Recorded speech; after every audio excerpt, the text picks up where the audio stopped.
Hello everyone, I'm Teenage Dacker, and today we will be looking at Mark Cuban's opinion on gold.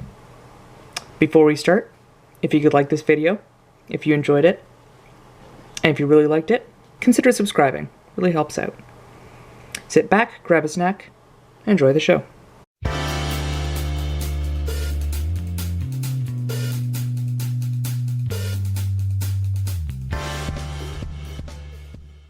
Alright, so today we're doing a special video. As I just said, we are reacting to Mark Cuban's opinion on gold and crypto a little bit as well.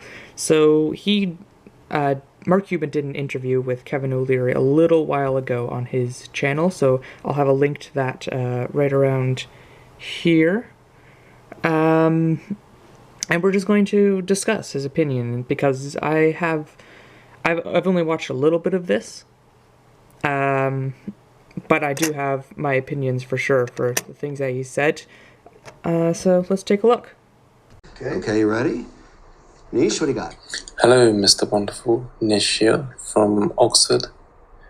My question to you is that what do you think the future of blockchain and cryptocurrencies are? Okay, Mark, that's perfect for you. Blockchain and cryptocurrencies. A lot of people think they're bullshit. So blockchain is different than cryptocurrencies. Right. Blockchain is a feature of cryptocurrencies, but not all cryptocurrencies are used just for blockchain. So let's take them in two pieces. Crypto. How much of your dough do you have tied up in cryptocurrencies? None. So you think it's bullshit? I don't know that it's bullshit, but you have to ask how to value it, and people value it in different ways, particularly particularly Bitcoin. So with Bitcoin, some people value it as a store of value, which makes it like baseball cards, art, gold. And they have value? They have value because people see value in it, not because they have intrinsic value. So you say... So Mark's first point about gold is that it has minimal intrinsic value, which I'm going to have to disagree with. I really disagree with that. I do agree that it does have very little practical uses. Has electronics, which is very useful, but you can use other things in electronics, like silver, which is more of an industrial metal, and you can use it in jewelry, stuff like that. But I do think that the intrinsic value of gold is much higher than that. We've been using it for thousands and thousands of years as our currency, and our money, and I don't think that will really ever change. They have no intrinsic value. What is the intrinsic value of gold then? I mean, minimal intrinsic value for manufacturing and jewelry, but not enough to justify the price of gold that it typically trades at. All right, so the price of gold. He mentions the price of gold does not justify actually buying the stuff. So I would have to disagree with that. I don't think it actually matters what the price is because it is just a store of value. You're putting your purchasing power from fiat currency to, well, gold bullion.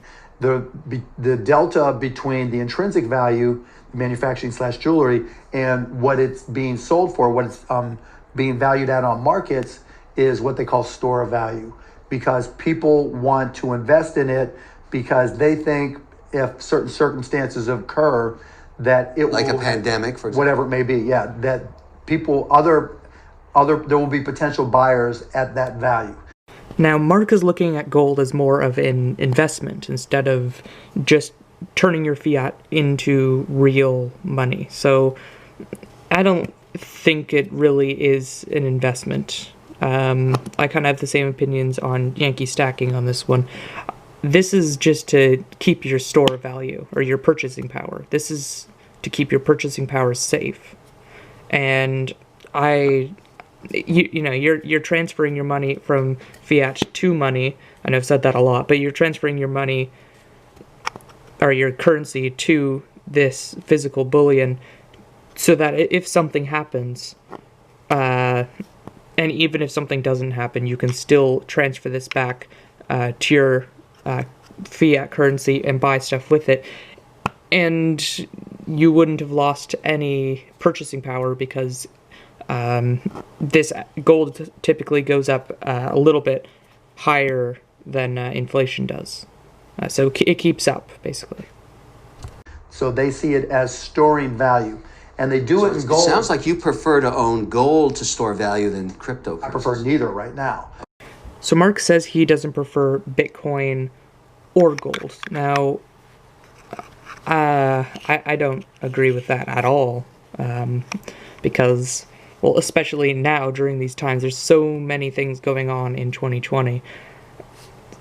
You know, gold is going to skyrocket, in my opinion, and because it's such a safe haven. And if something does happen where, you know, we hyperinflate ourselves into oblivion, your purchasing power is gone. Like, completely gone. It doesn't matter if you've got billions or $50. It's gold that's going to help you save that.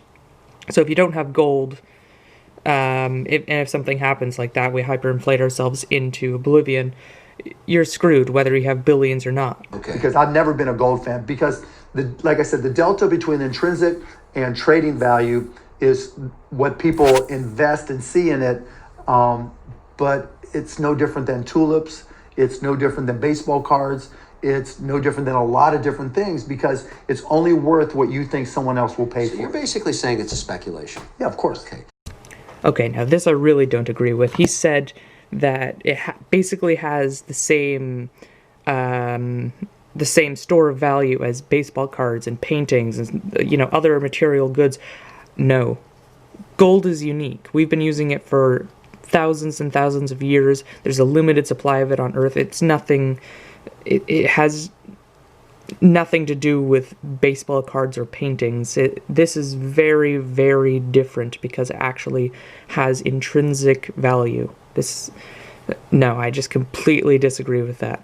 Now, he says that gold is a speculation. I disagree with that as well. I think that silver is a speculation. I think that silver is, because we don't know where silver is going to go. It's an industrial metal. We used it in our currency, as our money for thousands of years as well, but it has more of a practical use to it. So I think that silver is a speculation, but gold is safe. This is the safest stuff you can buy. Gold is not a speculation. Alright, that's all I have for you today. Thank you so much for watching. If you liked the video, consider subscribing. If you didn't like it, there's another button for that. This has been Teenage Dacker. I'll see you next time.